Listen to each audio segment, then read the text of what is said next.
அமைச்சர் பதவி இழந்தவர் அவர். அந்த 58 பேர்ல உங்க சொந்தக்கார செத்து தான் தெரிஞ்சிருக்கும் உங்களுக்கு. அந்த 58 பேர்ல உங்க சொந்தக்காரன் செத்து தான் தெரிஞ்சிருக்கும். ஏதாவது சொல்ற போறேங்க. செத்தவங்க குடும்பத்துல போய் சொல்றாதீங்க இந்த மாதிரிலாம் கோயம்புத்தூருக்கு போய்.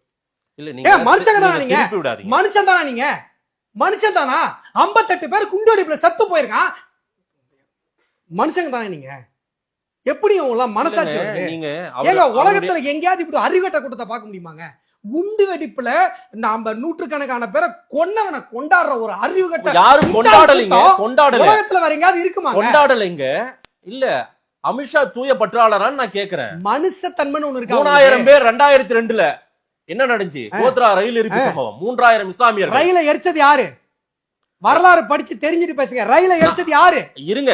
ரயில எரிச்சது இஸ்லாமிய அடிப்படைவாத தீவிரவாதிகள். ரயில இருந்தவன் யாரு? இந்துக்கள்.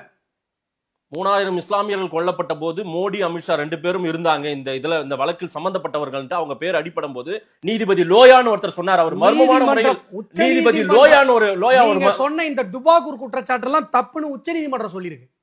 ஆனா பாஷா குற்றவாளின்னு இன்னைக்கும் குற்றவாளி தான். தூக்கு தண்டனை கொடுத்துருக்கணும். ஆயுள் தண்டனை கொடுத்தது தப்பு. இதுல அப்படியே சிறைவாசம். மனுஷத்தன்மையோட நடந்துக்கோங்க. அரசியல் அறிவிப்பு மதவாத அரசியல் அப்புறம் உயிர் போயிருக்கு.